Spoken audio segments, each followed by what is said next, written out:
कहानी की शुरुआत में हम बीमस नाम के एक लालची और चालाक सेल्समैन को देखते हैं। बीमस जानवरों को पकड़कर उनकी नीलामी किया करता है। एक दिन वह गांव वालों से कहता है, फसल बोने के दिन शुरू हो चुके हैं और तुम्हारे जो जानवर हैं वो बेअक्ल, कमजोर और बिल्कुल नाकारा है। लेकिन घबराओ मत, क्योंकि आज मैं तुम्हारे लिए एक ऐसी चीज लेकर आया हूँ जो तुम्हारी जिंदगी आसान बना देगी। इतना कहकर बीमस सबके सामने अपने साथ लाए हुए थॉरिफेंट प्रजाति के जानवरों को दिखाता है। इन जानवरों की सबसे हैरान कर देने वाली खासियत यह होती है कि ये इंसानों की तरह बात कर सकते थे। बीमस गर्व से कहता है, ये जानवर बेहद ताकतवर हैं और खेतों में तुम्हारे लिए किसी इंसान से कम काम नहीं करेंगे। जैसे ही गांव वाले देखते हैं कि ये जानवर सच में इंसानों की तरह बोल रहे हैं, सब हैरानी और लालच से भर जाते हैं और तभी नीलामी शुरू हो जाती है। बीमस सबसे पहले एक छोटे से थॉरिफेंट को $800 में एक किसान साइमन को बेच देता है। उस थॉरिफेंट का नाम था मोस्ली। मोस्ली को जबरदस्ती पकड़कर वहां से ले जाया जाता है। उसकी आंखों में आंसू होते हैं, दिल डर और उदासी से भरा हुआ। वह अपनी माँ को आवाज देता है, लेकिन वो कुछ नहीं कर पाती और यहीं मोस्ली का बचपन वहीं छूट जाता है। अब कहानी हमें 25 साल आगे ले जाती है। मोस्ली अब बड़ा हो चुका है। उसकी एक पत्नी है बेला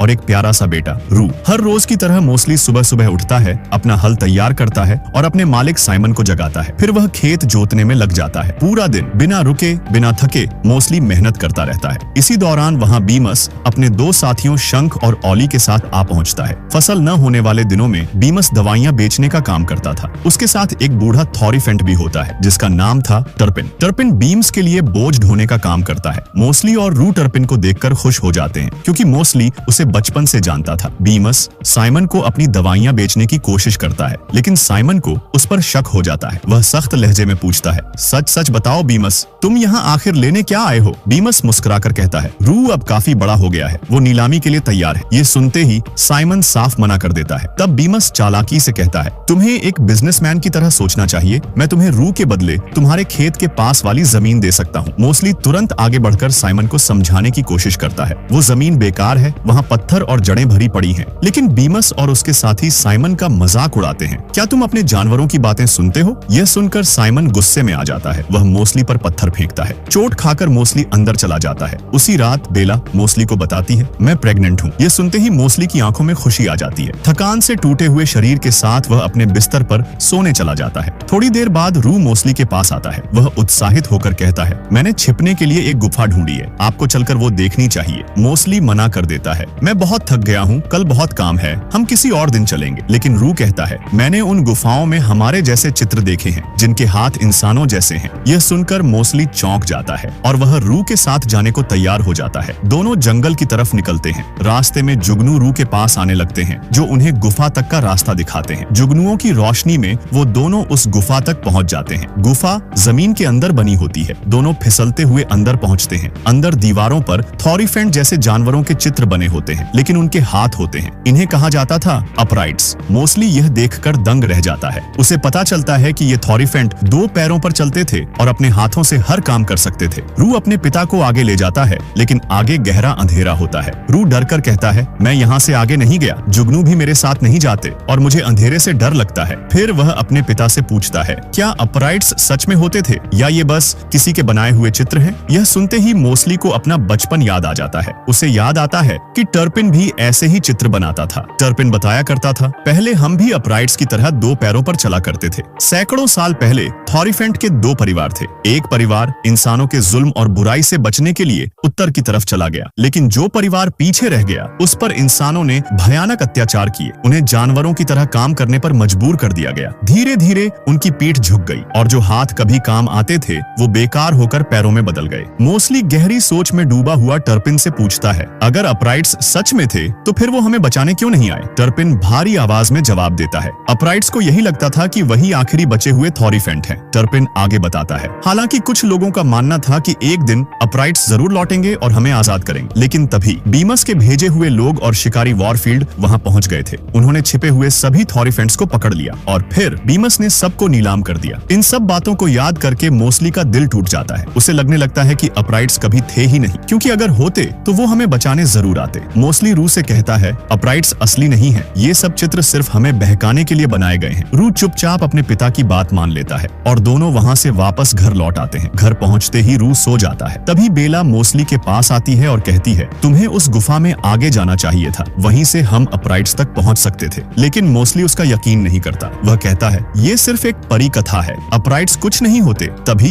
बाहर से बीमस की आवाज आती है। वो साइमन को रू को बेचने के लिए मना रहा होता है। आखिरकार साइमन मान जाता है। वो पास वाली जमीन के बदले रू को बेचने के लिए तैयार हो जाता है, लेकिन एक शर्त रखता है, जैसे ही दूसरा बछड़ा पैदा होगा तुम रू को ले जा सकते हो। ये सुनते ही मोस्टली और बेला दोनों डर जाते हैं। बेला कांपती आवाज में कहती है, हमारे पास अब कोई रास्ता नहीं बचा, तुम्हें अपराइट्स तक जाना ही होगा, वही हमें और हमारे बेटे को बचा सकते हैं। लेकिन मोस्टली फिर भी मना कर देता है, मैं सुबह साइमन से बात करूंगा। अगली सुबह साइमन अपने नए खेत को जोतने के लिए हल चलवाता है, लेकिन जमीन पूरी तरह से बेकार निकलती है। फिर भी साइमन को लगता है कि मोस्टली नाटक कर रहा है। गुस्से में वह मोस्टली को बुरी तरह कोड़े मारता है। दर्द से कराहता हुआ मोस्टली पूरी ताकत लगाकर हल खींचने की कोशिश करता है, लेकिन तभी हल टूट जाता है और मोस्टली दूर जाकर गिर पड़ता है। अब साइमन को समझ आ जाता है कि वो जमीन सच में बेकार थी। वह बीमस पर भड़क जाता है और उसे खरी खोटी सुनाता है। इस सब को देखकर मोस्टली के अंदर एक आग जल उठती है। वो समझ जाता है, चाहे हम इंसानों के कितने ही वफादार क्यों न बन जाए, वो हमें हमेशा गुलाम ही समझेंगे। और तभी मोस्टली एक बड़ा फैसला करता है। वह तय करता है, मैं अपराइट्स को ढूंढूंगा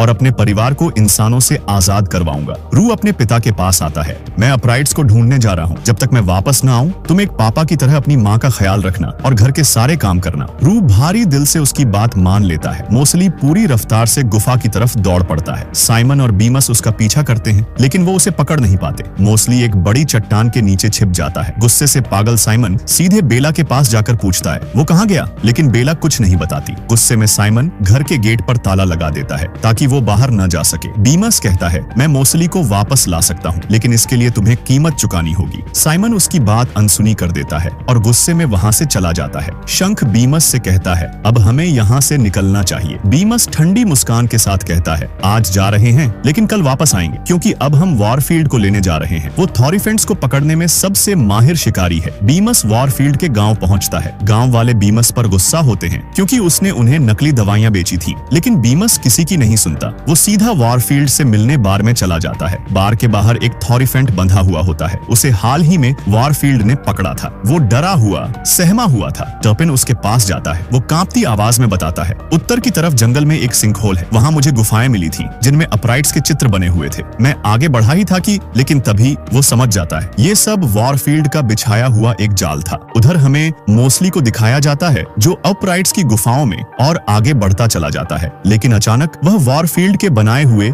एक गहरे गड्ढे में गिर जाता है। मोस्टली बाहर निकलने की बहुत कोशिश करता है, लेकिन गड्ढा इतना गहरा होता है कि वह निकल नहीं पाता। वह चारों तरफ देखता है। वहाँ थॉरीफेंट्स के कटे हुए सींग पड़े होते हैं, टूटी हुई तलवारें और खून के निशान। ये देखकर मोस्टली का दिल दहल जाता है। उसे समझ आ जाता है कि ये जगह कितनी खतरनाक है। अगली सुबह हमें वॉरफील्ड को बीमस के साथ साइमन के फार्म पर पहुंचते हुए दिखाया जाता है। साइमन शिकारी से कहता है, अगर तुम मोस्टली को ढूंढकर मेरे पास ले आओ तो मैं तुम्हें $350 दूंगा। वॉरफील्ड बिना कुछ कहे जंगल की तरफ निकल पड़ता है। ये देखकर रू उसे रोकने के लिए दौड़ने लगता है, लेकिन टर्पिन उसे पकड़ लेता है और कहता है, मुझे नहीं पता वो तुम्हारे डैड के साथ क्या करेगा, लेकिन तुम्हें यहीं रुकना हो। तुम्हारी माँ को इस वक्त तुम्हारी जरूरत है। बहुत जल्द बछड़ा आने वाला है, तुम्हें उसके लिए तैयार रहना होगा। रू यह सुनकर चुप हो जाता है। वह हालात को समझ जाता है। उधर बीमस अपने साथी शंख और ओली से कहता है, वॉरफील्ड ने जंगल में एक खतरनाक ट्रैप बिछा रखा है। सभी थॉरीफेंट उसी जाल में फंसते हैं। तुम्हें उस ट्रैप का पता लगाना होगा। शंख को ये आइडिया काफी पसंद आता है और दोनों चुपचाप वॉरफील्ड का पीछा करने लगते हैं। इधर मोस्टली डरा हुआ गड्ढे से बाहर निकलने की कोशिश करता रहता है, लेकिन गड्ढा बहुत ज्यादा गहरा होता है। तभी वॉरफील्ड वहाँ पहुँच जाता है। वह नीचे झांक कर कहता है, मैं तुम्हें वापस साइमन के पास ले जाऊं, लेकिन उससे पहले मैं तुम्हारे सींग काट लूंगा। ये सुनते ही मोस्टली कांप उठता है। तभी ओली और शंख भी वहाँ पहुँच जाते हैं। वो गुफाओं की दीवारों को देखकर कहते हैं, ये सारे चित्र वॉरफील्ड ने बनाए हैं। वॉरफील्ड समझ जाता है कि उसका राज खुलने वाला है। गुस्से में वह शंख और ओली को भी पकड़कर उसी गड्ढे में फेंक देता है। इसी अफरा तफरी में मोस्टली ओली की मदद से गड्ढे से बाहर निकल जाता है और जान बचाकर वहाँ से भागने लगता है। वह भागते भागते एक झरने के किनारे पहुँच जाता है। चट्टानों पर छलांग लगाते हुए आगे बढ़ने लगता है। वॉरफील्ड उसे रोकने के लिए अपने तीर से हमला करता है, लेकिन तभी एक जुगनू वॉरफील्ड का ध्यान भटका देता है और मोस्टली की जान बच जाती है। मोस्टली एक ऊंची चट्टान पर छलांग लगाता है, लेकिन संतुलन बिगड़ जाता है। वह नीचे गिर जाता है। वॉरफील्ड को लगता है कि मोस्टली मर चुका है। वह उसकी बॉडी देखने के लिए नीचे उतरता है, लेकिन वहाँ मोस्टली नहीं मिलता। जब मोस्टली की आंख खुलती है है तो वह खुद को झरने के पीछे पाता है। गिरते समय वह झरने के पीछे जा पहुंचा था। मोस्टली चारों तरफ देखता है और तभी उसकी नजर 3 थॉरिफेंट्स पर पड़ती है। उनके नाम थे वार्नी, डीवर और गेलीन। वो तीनों 2 पैरों पर चल रहे थे। ये देखकर मोस्टली की आंखों में आंसू आ जाते हैं। अब उसे यकीन हो जाता है अपराइट्स सच में मौजूद हैं। गेलीन एक बहुत बूढ़ा अपराइट होता है। उसकी यादें धुंधली पड़ चुकी होती हैं। वह अक्सर बच्चों जैसा व्यवहार करता है, लेकिन उसके भीतर एक भूला हुआ इतिहास अब भी जिंदा होता है। जब वार्नी और डीवर मोस्टली को देखते हैं तो पहले उन्हें लगता है कि वो कोई दुश्मन है। दोनों सतर्क हो जाते हैं। मोस्टली जल्दी से कहता है, मैं दुश्मन नहीं हूँ, मैं भी एक थॉरिफेंट हूँ। वार्नी हैरानी से पूछता है, अगर तुम थॉरिफेंट हो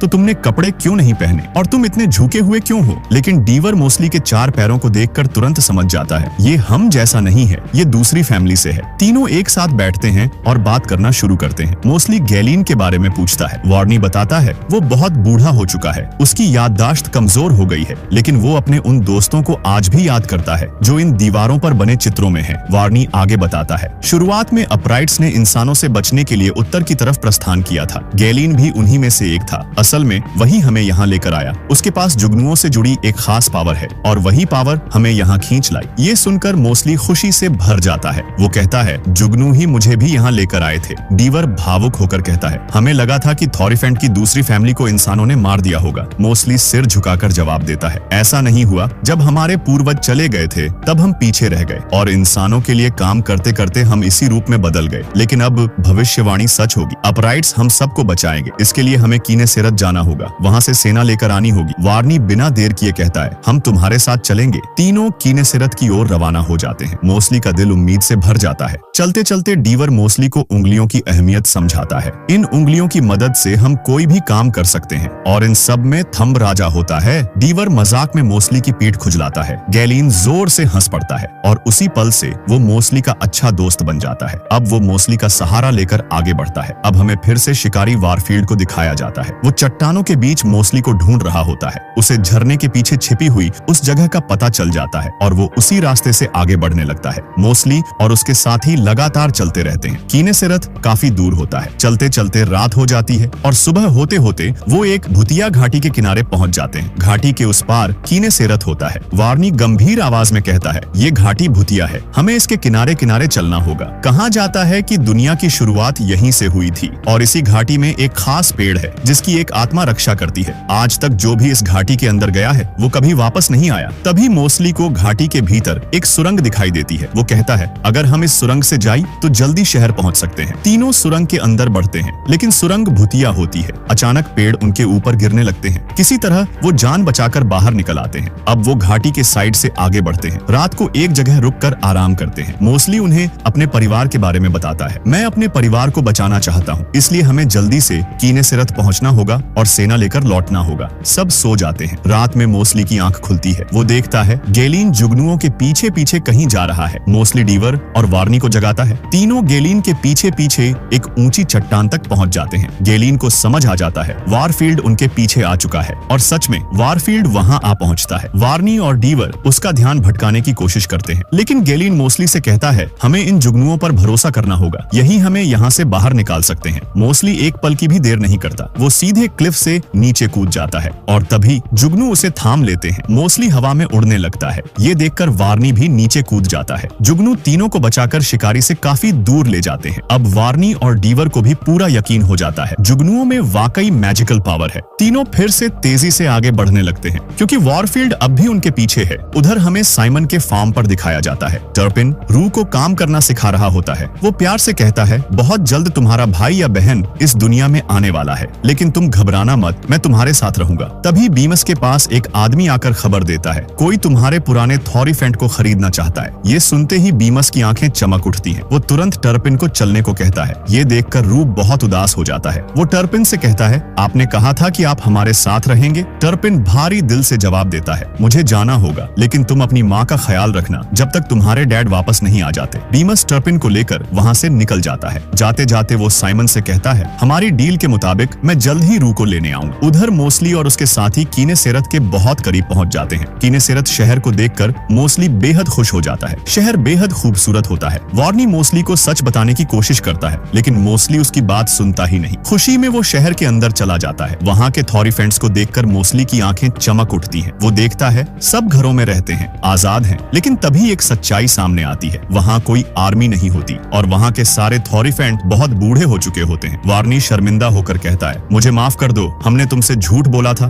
कीने सेरत में कोई आर्मी नहीं है, मैं तुम्हें सब बताने वाला था। मोस्टली टूटे हुए लहजे में पूछता है, तुमने मुझसे झूठ क्यों बोला? वार्नी जवाब देता है, क्योंकि हम मर रहे हैं। पिछले 100 सालों से यहाँ कोई बच्चा पैदा नहीं हुआ। बहुत जल्द हम में से कोई भी जिंदा नहीं बचेगा। लेकिन हमें इस बात का दुख नहीं है। दुख इस बात का है कि इंसान हमें कमजोर समझते हैं और तुम भी खुद को कम आंकते हो। इसीलिए तुम इंसानों का सामना नहीं कर पाए और उन्होंने तुम्हें अपना पालतू बना लिया। लेकिन अब ऐसा नहीं होगा। अब हम तुम्हारे साथ हैं और हम मिलकर तुम्हारे परिवार को बचाएंगे। मोस्टली पूरी तरह हिम्मत हार चुका होता है। वो कहता है, मैं अपने परिवार के पास वापस जा रहा हूँ। मुझे नहीं लगता कि हम इंसानों का सामना कर पाएंगे। तभी वार्नी कहता है, हमें रानी से बात करनी चाहिए। मोस्टली कुछ सोचकर मान जाता है। रात को महल में एक सभा बुलाई जाती है। मोस्टली देखता है महल उसी भूतिया घाटी के सामने बना होता है। वार्नी बताता है, ये शहर हमारे पूर्वजों ने बनाया था, लेकिन बाद में एक शाप लगा जिससे ये घाटी भूतिया बन गई और यहाँ उगने वाले फल गायब हो गए। रानी मोस्टली से कहती है, हमें नहीं पता था कि हमारा एक परिवार सालों से इंसानों के जुल्म सह रहा है, वरना हम तुम्हें बचाने जरूर आते। लेकिन अब भी देर नहीं हुई है, हम सब तुम्हारे साथ हैं। सभी थॉरिफेंट अपने बनाए हुए हथियार बाहर निकाल लेते हैं। वो सब मोस्टली के परिवार को बचाने के लिए तैयार होते हैं। तभी एक गार्ड आकर खबर देता है, शिकारी आ गया है। सभी गेट की तरफ दौड़ते हैं। वो सब मोस्टली का साथ देने के लिए शिकारी पर हमला करते हैं, लेकिन वो सब बहुत बूढ़े होते हैं। उनके वार का शिकारी पर कोई असर नहीं होता। शिकारी अपने तीर से गैलिन को घायल कर देता है। ये देखकर सब डर जाते हैं। मोस्टली गैलिन को लेकर महल के अंदर चला जाता है, लेकिन गैलिन दम तोड़ देता है। मोस्टली टूट जाता है क्योंकि गैलिन उसका बहुत अच्छा दोस्त बन चुका होता है। गुस्से में मोस्टली शिकारी पर हमला करने निकल पड़ता है। तुम्हें वहाँ जाने की जरूरत नहीं है, हम उसे रोक लेंगे। मोस्टली कहता है, तुम सब बहुत बूढ़े हो चुके हो, वो तुम सबको मार देगा और तुम सब मेरा परिवार हो, मैं तुम्हें मरने नहीं दे सकता। तभी मोस्टली को जुगनू दिखाई देते हैं और उसे एक आइडिया आता है। वो सोचता है, मुझे शिकारी को भूतिया घाटी में ले जाना होगा, वहीं उसे फंसाया जा सकता है। डीवर घबरा कर कहता है, तुम ऐसा नहीं कर सकते। अगर तुम घाटी में गए तो खुद भी फंस जाओगे या मर जाओगे। मोस्टली कहता है, मुझे ये करना ही हो। रानी आगे बढ़कर कहती है, जब तुम घाटी में जाओगे तो तुम्हें एक जीवित वृक्ष दिखाई देगा। अगर वो पेड़ तुम्हें मिल जाए तो उसका फल खा लेना, उससे तुम भी एक अपराइट बन जाओ। उधर हमें बेला को दिखाया जाता है। उसकी प्रसव पीड़ा शुरू हो चुकी होती है। दर्द से कराहती हुई वो